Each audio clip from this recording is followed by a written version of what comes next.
Ka-Express, magiging makapangyarihan ang frontline ng Gilas Pilipinas pagbalik ni Kai Sotto sa February window ng FIBA qualifiers. Hindi dahil sa isang pangalan lang, kundi dahil sa kombinasyon ng sukat, talento at karanasan kapag magsanib puwersa na sina Kai Sotto, AJ Edu at QMB. Ang pagkakaroon ng tatlong magkakaibang klaseng bigs, isang recovering but high upside stretch shot blocking tower, isang athletic two-way young center at isang interior presence ang posibleng magbibigay sa Gilas ng three-tower advantage laban sa malalaking kalaban tulad ng New Zealand at Australia.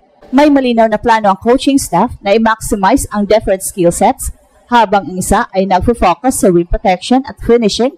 Ang iba naman ay magbubukas ng spacing sa pamamagitan ng pick and pop at outside touch at ang isa naman ay magbibigay ng physicality at rebounding.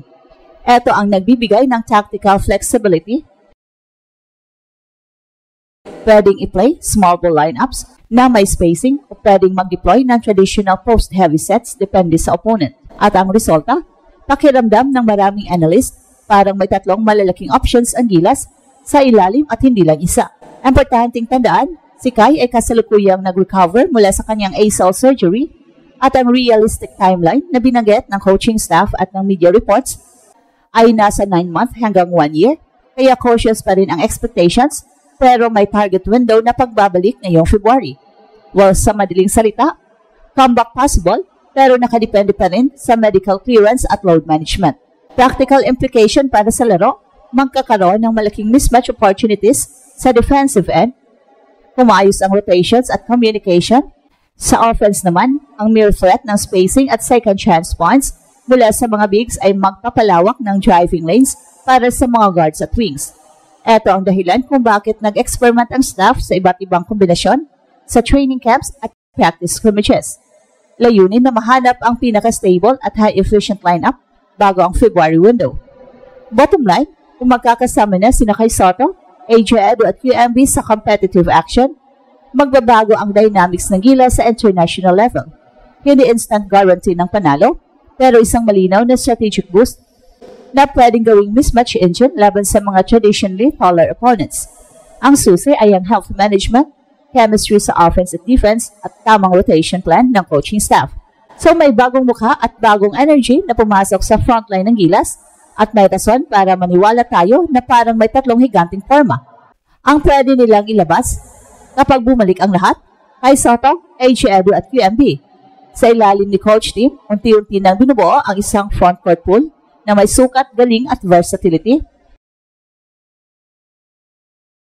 Isang kombinasyon na pwedeng maging mismatch engine laban sa malalaking kalaban, gaya ng New Zealand National Basketball Team at Australian National Basketball Team. So una sa lahat, may 7-3 presence ni Kai, isang big man na dati sumusobra sa rim protection at interior defense. Bago siya nagkaroon ng injury, ginamit ng Gilas si Kai bilang high post playmaker, roller sa pick and roll at facilitator para magbukas ng play sa high-low post. Kahit may recovery period, napapanahon ang plan na isama siya muli para sa February window. At kung maayos ang kondisyon, may puwang siya para mag-deliver muli. Then there is AJ Edu. Matagal man siyang nag-recover mula sa kanyang knee injury, nag-return siya bilang bahagi ng pool at handang tumutulong sa ilalim. Alam niyang may responsibilidad siya para punan ang puwang sa frontcourt at sa mga nakarang activity. Ipinakita niya kaya niya maging defensive anchor, rebounding at protection ng paint.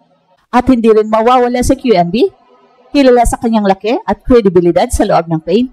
Kasama siya sa pool para bigyang stability ang Gilas kapag kinakailangan ng big lineup. Kung pagsamahin mo silang tatlo, isang high-ceiling shot blocker, playmaker, si Kai, isang athletic, defensive-minded big, si AJ, at isang proven interior presence, QMB, may tatlong distinct tool sets ang Gilas para sa interior, threat sa pick and roll, rim protection, rebounding, at inside scoring. Depende sa kalaban, pwedeng pumili ng lineup, pwedeng mag-stretch lineup na may spacing, pwedeng mag-middle heavy lineup para sa inside dominance, o pwedeng hybrid para sa versatility. Sa barilan sa international stage, lalo na laban sa malalaking teams, malaking plus ito. Hindi lang basta laki at galing, may depth at versatility ang roster. Kung mas careful ang rotation, tama ang chemistry at maayos ang game plan, pwede talagang makontrol ng Gilas ang paint. Mababawasan ang offensive rebounds ng kalaban mapapalakas ang defense at may option for second chance points at inside scoring.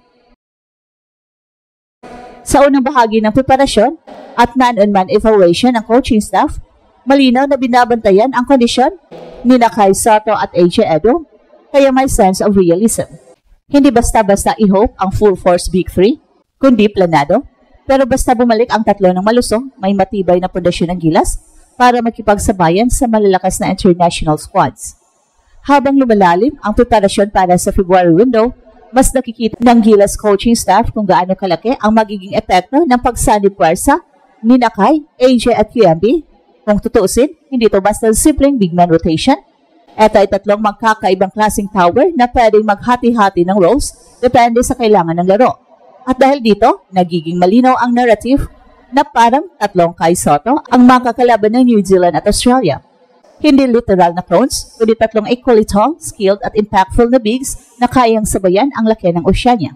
Sa system review ng coaching staff, malinaw ang primary strength.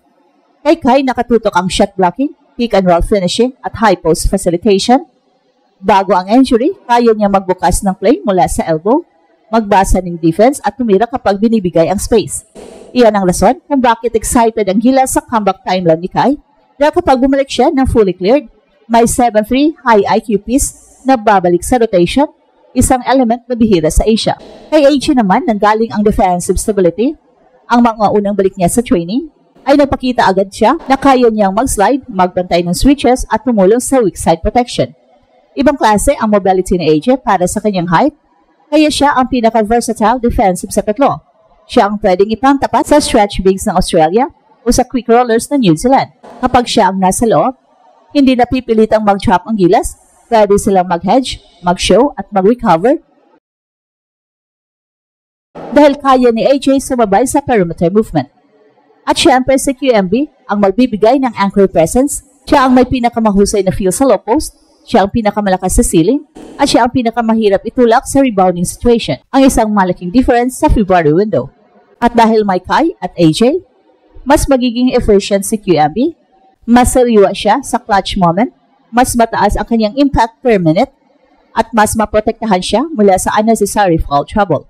Ito ang unang pagkakataon sa matagal na panahon na may depth ang Gilas sa sukat at sa skill set, at ito ang nagbubukas ng bagong pag-asa sa qualifiers. Habang papalapit ang February window, mas nakikita ng mga staff at ng mga fans na kung sabay-sabay silang healthy, may tunay na laban ng Gilas, hindi lang para makasabay sa New Zealand at Australia, kundi para kontrolin ang laro mula sa loob palabas. At ito ang Express Info kung saan bawat kwento, ginulat ang mundo. Don't forget to like and subscribe.